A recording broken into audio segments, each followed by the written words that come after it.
The announcement echoed through the terminal. Final call for Flight 247 to Chicago.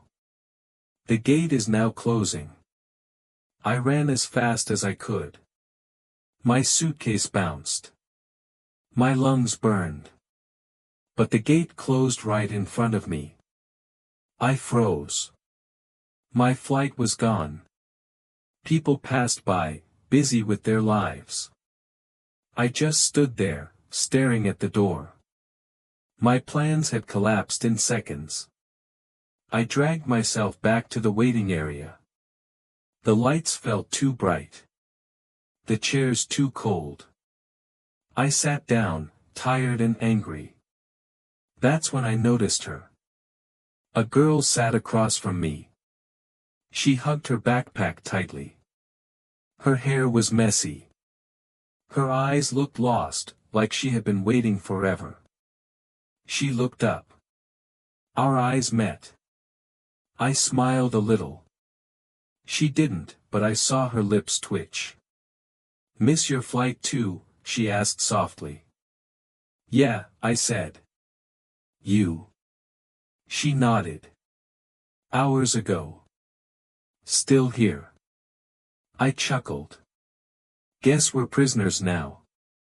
That made her smile, just a little. "Prisoners," she repeated. Silence stretched between us.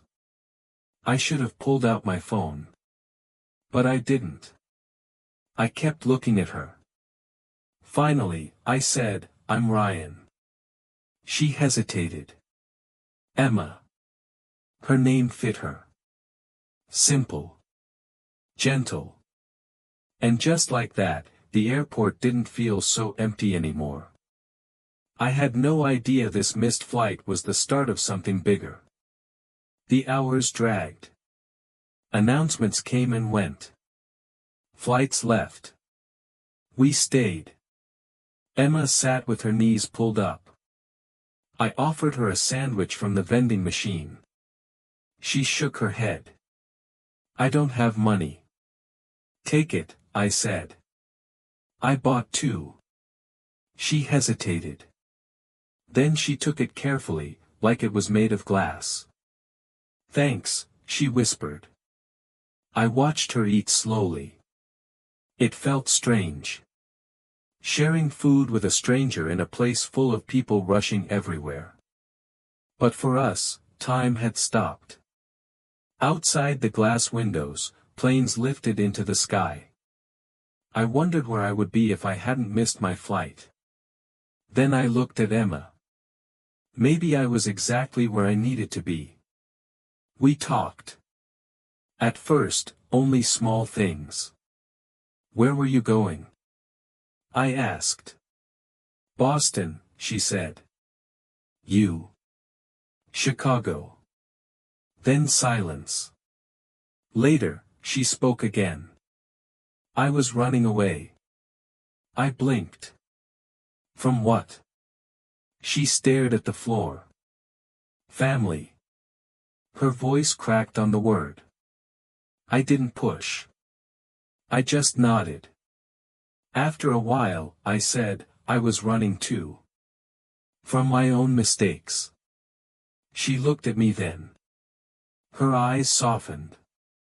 In the middle of that noisy airport, two lost strangers found a strange kind of comfort. We didn't have flights. We didn't have plans. But we had each other. And maybe, for that night, it was enough. The lights never dimmed. Airports don't sleep. Emma curled up on the bench. I gave her my jacket. "You'll be cold," she whispered. "I'll be fine," I said. The floor cleaners passed by. A baby cried somewhere. A couple argued near the gates. But in our little corner, it felt quiet. I sat watching the huge windows. Rain tapped the glass. Planes stood like sleeping giants. Emma stirred. "Are you still awake?" "Yeah." "Thank you, for staying." I smiled. Where else would I go? She gave the smallest laugh. Then she fell asleep again. For the first time in months, I didn't feel alone. The airport woke up.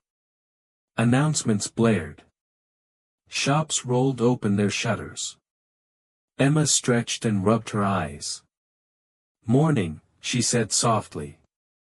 "Morning," I replied. Her hair was messy. She laughed at herself. I must look terrible.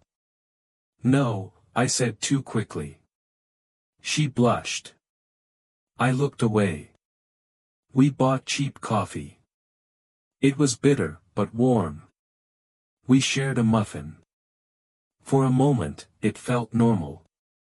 Like two friends having breakfast. Like we weren't lost strangers at all. But then her phone buzzed. Her smile faded.